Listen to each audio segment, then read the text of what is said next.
Hoy nos adentramos en la conmemoración del Eid al-Adha, una conmemoración sumamente importante para el mundo islámico, pero que este año llega, ya lo sabemos, en medio de un genocidio. El Eid al-Adha es la fiesta del sacrificio, pero es que justamente eso es lo que estamos viendo en la Franja de Gaza. Personas que están sacrificando su vida en medio de la resistencia a ser exterminado por el sionismo de Israel. La guerra de Tel Aviv, aún así, no impide que los musulmanes bajo asedio puedan cumplir con sus costumbres, con sus rituales religiosos. En medio de la fecha han seguido los ataques contra las concentraciones, no solamente en la Franja de Gaza, sino también en los territorios ocupados. Allí el sionismo ha intentado impedir, bajo estrictas restricciones, la asistencia de palestinos a la explanada de las mezquitas en Jerusalén al-Quds. Entonces nos preguntamos, ¿dónde queda acá la libertad de culto y pensamiento para los palestinos tras los ataques del sionismo en este Eid al-Adha? Bienvenidos, comienza Detrás de la Razón.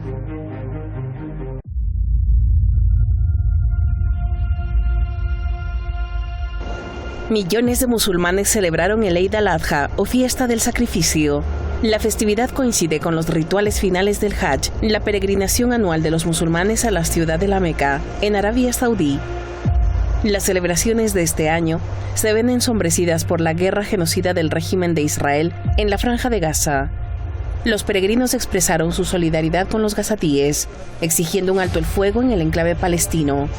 بكل تأكيد كلنا كمسلمين مشاعرنا مع إخواننا في فلسطين وفي غزة تحديدا وبالتأكيد بعد الانتهاء من أي شعيرة من الشعائر بندعو لهم بأنه ربنا يتولاهم برحمته وينصرهم على عدوهم بإذن الله تعالى. أكيد ندعي لهم الله ينصرهم إن شاء الله على الصهاينة إن شاء الله وتتحرر فلسطين إن شاء الله عما قريب ويكون العيد عيدين. En otros países, los musulmanes efectuaron el rezo del Eid al-Adha en las mezquitas y centros islámicos, apoyando la resistencia del pueblo palestino ante el enemigo israelí. اليوم نقول للمقاومة في غزة نحن معكم دائما في كل الأوقات في الأعياد في غير الأعياد نحن معكم نحن مع بسالتكم نحن مع حاضنتكم الشعبية التي تؤكد مرة أخرى ويوما بعد يوم أنها مع المقاومة حتى التحرير الكامل.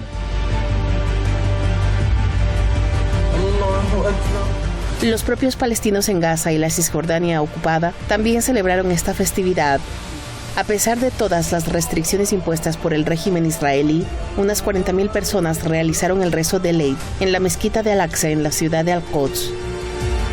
Este domingo los gazatíes han celebrado el Eid al-Adha, reuniéndose entre los escombros de sus barrios para orar por sus seres queridos. En el enclave asediado, los ataques indiscriminados israelíes han provocado la muerte de más de 37.350 palestinos y muchos niños se han quedado huérfanos. العيد هذا مختلف خالص فاقدين ناس كتير دمار كتير مش فرحة زي كل عيد أضاحي نبقى جايين على صلاة العيد بتهليل ضحكة في الشارع يعني أنا العيد هذا جاي على صلاة العيد وأنا فاقدة ابني اللي هو البكر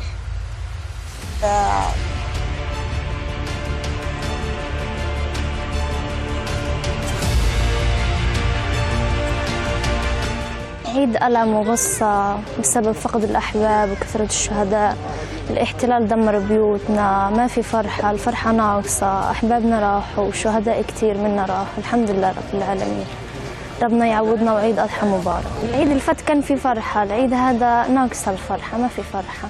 ما في فرحة وفي شهداء، ما في فرحة وفي بيوت مدمرة، ما في فرحة وفي ناس مفقودة لسه تحت الردم، ما في فرحة وفي أسرى بالحبس، ما في فرحة. El año pasado, los gazatíes celebraron la fiesta musulmana con tradiciones como banquetes familiares y compartiendo carne con los menos afortunados. Pero este año no hay Eid. Después de 8 meses del genocidio israelí, muchas familias tomaron comida enlatada en precarias tiendas de campaña. No hay apenas carne o ganado vivo en los mercados locales, ni dinero para comprar caprichos o regalos.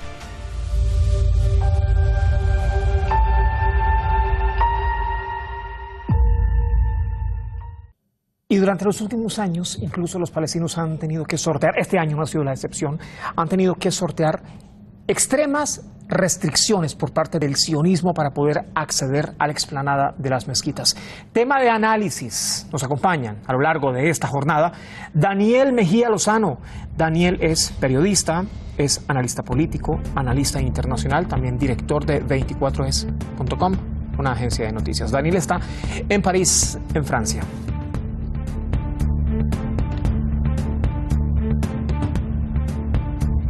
Junto a Daniel para el análisis desde Caracas, o desde Valencia, no, estás en Valencia, Venezuela. Ya le ve en pantalla Shuruk Duka, activista palestina, coordinadora del movimiento de solidaridad con Palestina. Reitero, está en Valencia, en Venezuela.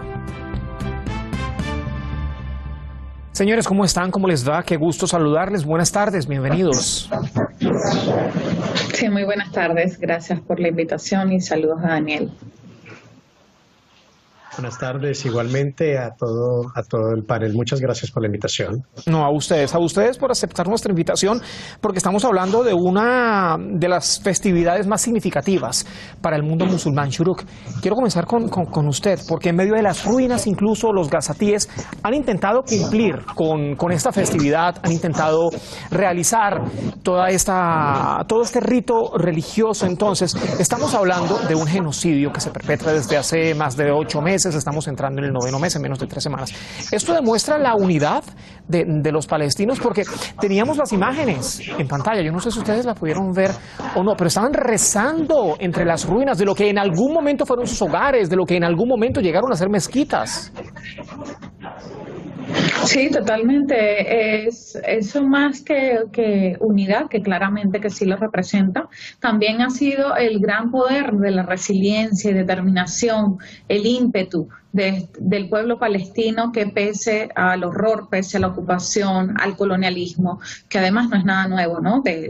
Tiene más de 7 décadas, 76 años se conmemoraron recientemente de la Nakba, de esta catástrofe que realmente ha sido continuada y que hoy se ha traducido en un genocidio atroz, un genocidio sin precedentes, ¿no? El primero en la historia moderna, televisado y además contado por sus propias víctimas y que hemos podido observar continuamente a través de las redes sociales. Pero así como hemos observado a través de los medios de comunicación, los pocos que lo visibilizan, pero las redes sociales, donde vemos a las propias víctimas contar lo que viven, hemos visto allí el dolor, pero también justamente ese ímpetu, esa vitalidad, esa energía con la que cuenta el pueblo palestino de seguir resistiendo y de decirlo claramente, así como en los audios que estuviste mostrando hace minutos, decían, vamos a estar con ustedes, vamos a seguir acá en el Eid al-Adha o en cualquier situación, vamos a seguir, vamos a permanecer, vamos a resistir en nuestra tierra, y ha sido esa la esperanza, el anhelo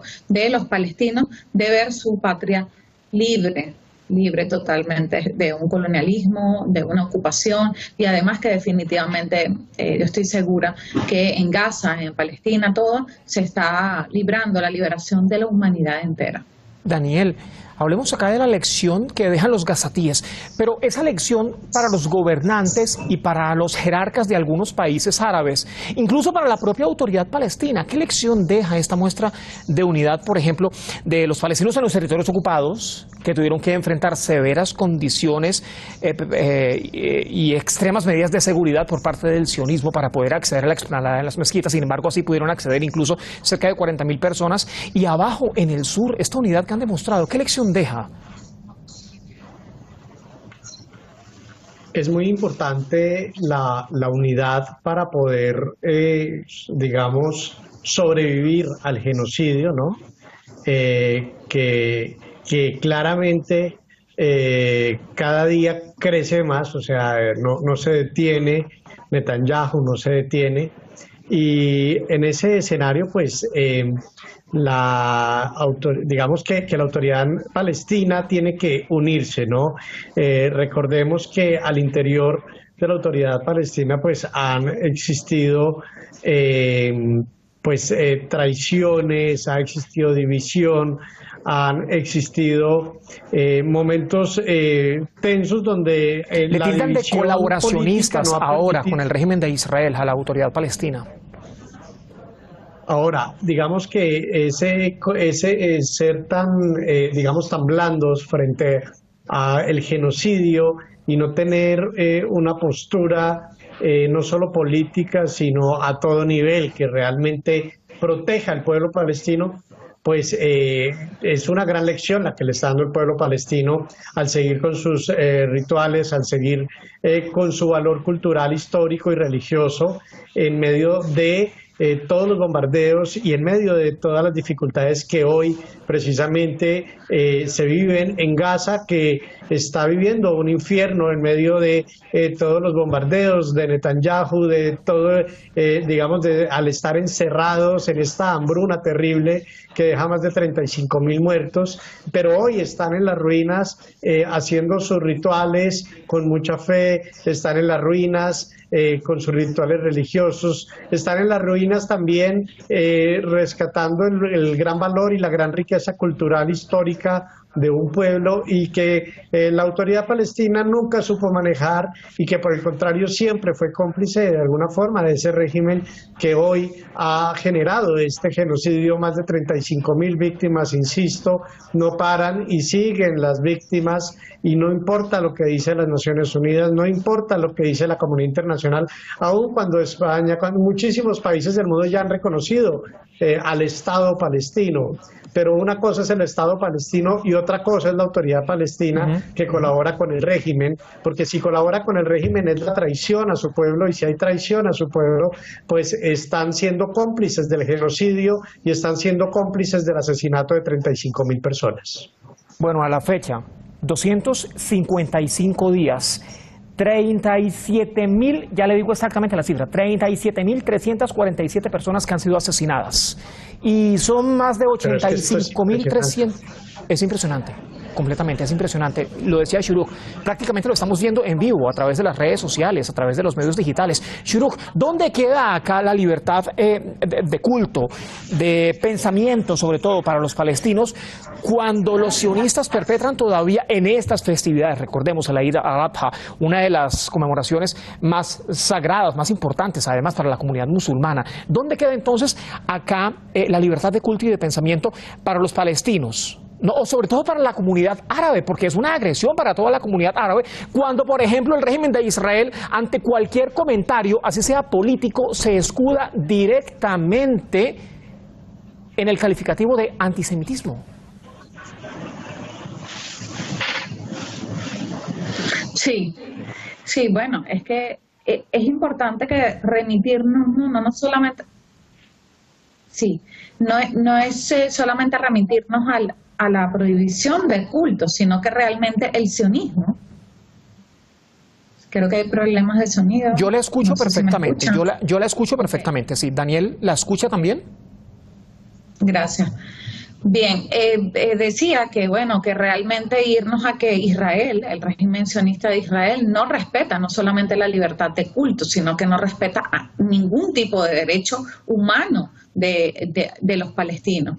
Y si nos remontamos a la naturaleza, ¿no?, del sionismo, a la naturaleza de esta ocupación y de este colonialismo, es que determinantemente está descrito así, de hecho, ¿no?, por esta ideología como discriminatoria, segregacionista, racista, fascista y además supremacista. Hoy, de hecho, muchísimos historiadores, intelectuales, entre otros, hacen comparaciones, algunos se atreven a hacer las comparaciones entre lo que era el nazismo y el sionismo, pero yo me atrevo a decir que realmente el sionismo ha superado en creces a lo que era la ideología nazi. Y esto nos tiene que llevar pues a una profunda reflexión para que de una vez por todas las condenas, ¿no?, que se están llevando a cabo y todas nuestras voces, además, para condenar un régimen totalmente criminal, opresor, al que además se le ha caído la máscara, se le ha caído completamente la careta ante el mundo, es para señalar al sionismo de una vez por todas y para que sea condenado,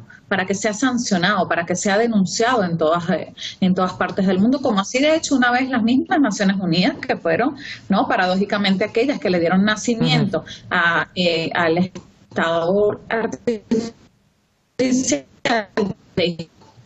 habían denunciado en su tiempo al sionismo justamente como ellos, pero luego por presiones políticas y de intereses, lamentablemente, fue derogada esta resolución. Creo que es momento justamente de caminar en eso y de condenar y sancionar, porque es una amenaza no solamente para Palestina, insisto, es para la humanidad entera. pero sobre todo revisión, creo yo, dentro de los propios gobiernos árabes, que también son tildados de colaboracionistas con el régimen. Claro. Ojo, no son todos los gobiernos, ¿no?, en la región de Asia Occidental, pero sí gobiernos que todavía mantienen estrechos vínculos con el sionismo, mantienen estrechos acuerdos y estrecha cooperación con el sionismo.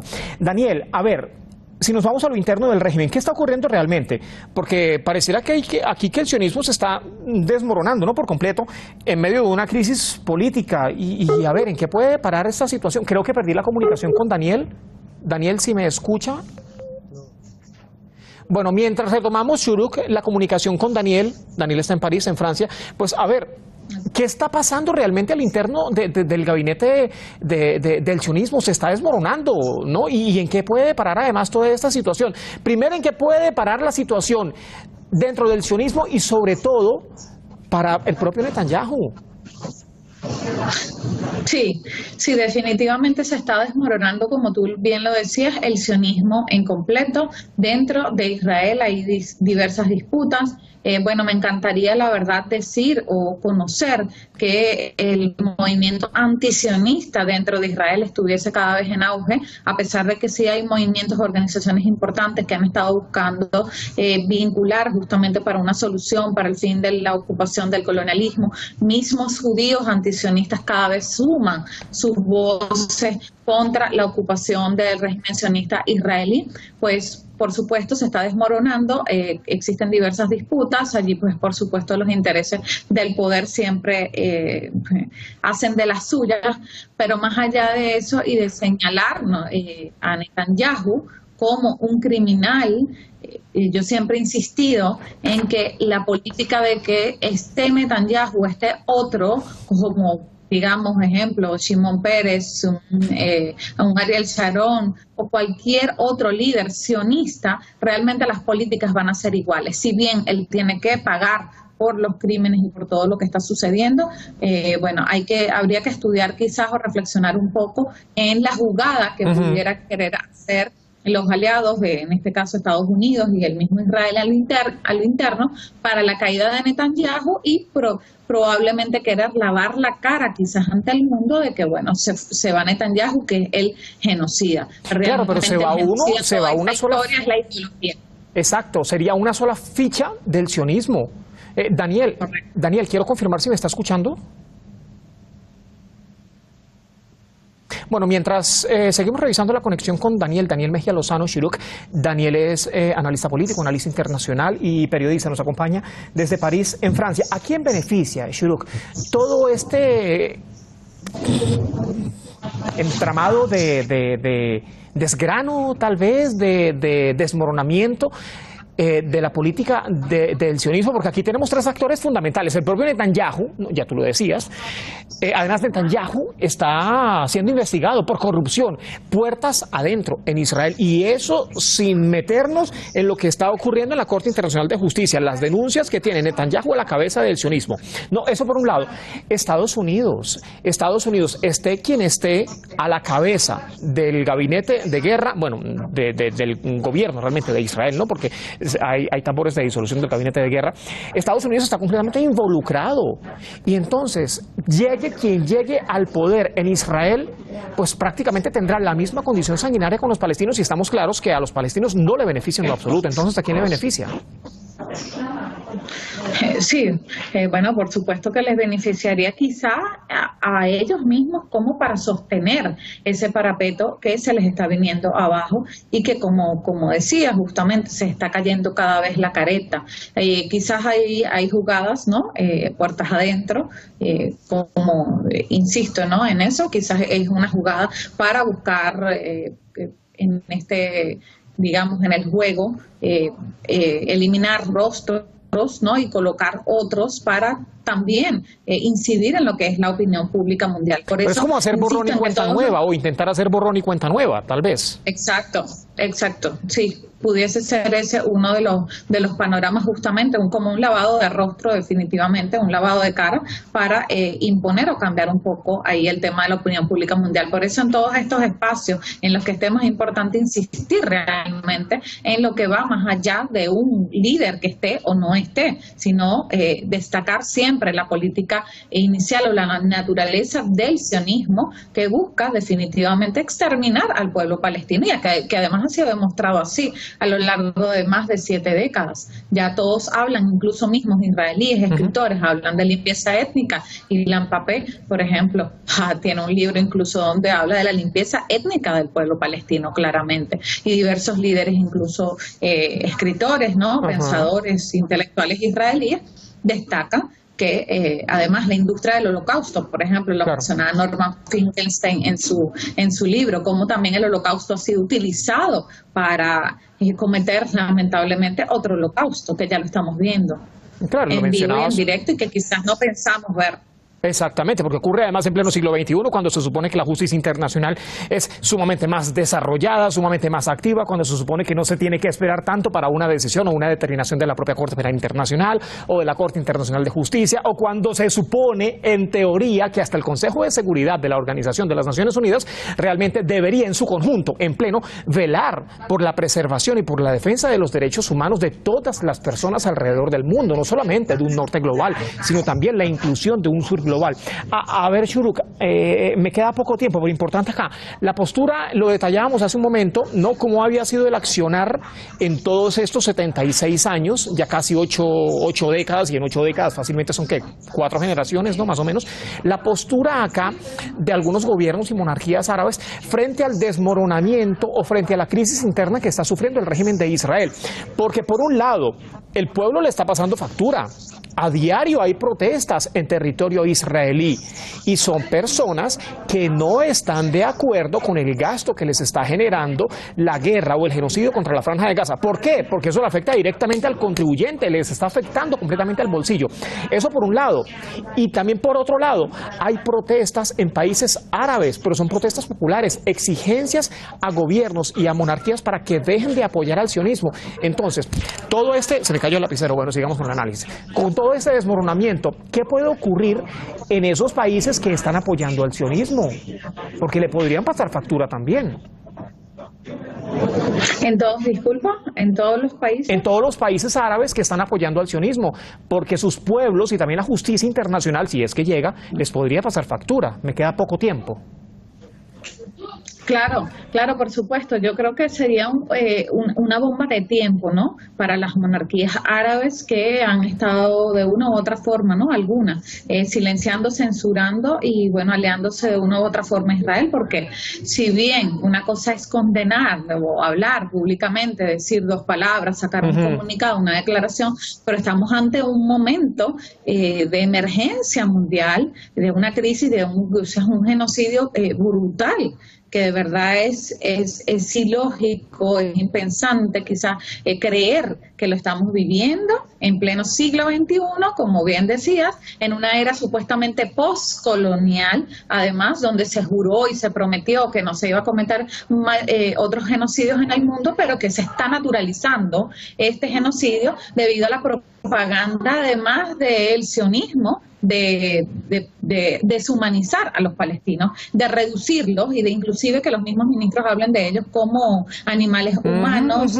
entre otros, y llamen abiertamente a su exterminio, a borrar por completo a Gaza, a que, bueno, allí no hay seres humanos, a que incluso hay que asesinar a los niños porque ellos son los futuros terroristas. Bueno, es macabro, es realmente macabro. Y callar ante esto, pues definitivamente los vuelve cómplices. Entonces, Palestina necesita acciones concretas, y todo aquel que únicamente dé una declaración o 2 palabras sin tomar acciones realmente concretas y eficaces, eficientes, contra un genocidio que está afectando sin lugar a dudas a la humanidad entera, porque estamos viendo como un sistema completo, y que incluso de alguna manera la legislación internacional se está desmoronando. Y que de alguna manera hace cómplice también a la humanidad entera. Shuruk, lamentablemente se nos termina el tiempo. Perdone que la interrumpa, pero ya producción, ya tengo producción aquí en el oído. Se nos termina el tiempo. Daniel, ya la veo en pantalla, pero necesito despedir. Lamentablemente habíamos perdido la comunicación, pero estoy seguro que en próximos servicios informativos y también en próximas ediciones especiales de Detrás de la Razón contaremos con su análisis. Daniel Mejía Lozano, analista internacional, analista político, periodista, director de Canal 24 es.com, y Shuruk Dhaka. Shuruk es analista palestina, es además activista e integrante del Movimiento Venezolano de Solidaridad por Palestina. A los dos, muchísimas gracias. Gracias a ti. Hasta la próxima. Muchísimas gracias. Gracias por la invitación. No, hasta la próxima, que estén muy bien. A ver, países de la región han albergado a lo largo de estas últimas jornadas muestras de apoyo para con los palestinos con mayor anuencia. Estas muestras, sin embargo, se han mantenido no solamente a lo largo de estos últimos 8 meses, casi 9, en poco menos de 3 semanas se cumplen 9 meses, sino a lo largo de estos más de 76 años. Son muestras de apoyo para con los palestinos, pero son movilizaciones populares. El genocidio se perpetra ciertamente en la Franja de Gaza, pero en los territorios ocupados el sionismo también sigue cometiendo atrocidades. Los colonos y el ejército del régimen someten a la población árabe en medio de la limpieza étnica y el robo de tierras a punta de violencia y a punta de violaciones de derechos humanos. Gracias por acompañarnos. Mañana abordaremos desde luego la situación política en la República Islámica de Irán. Lo veíamos hace minutos, primer debate oficial de los candidatos a la presidencia. Mañana analizamos a profundidad este tema. Gracias por acompañarnos.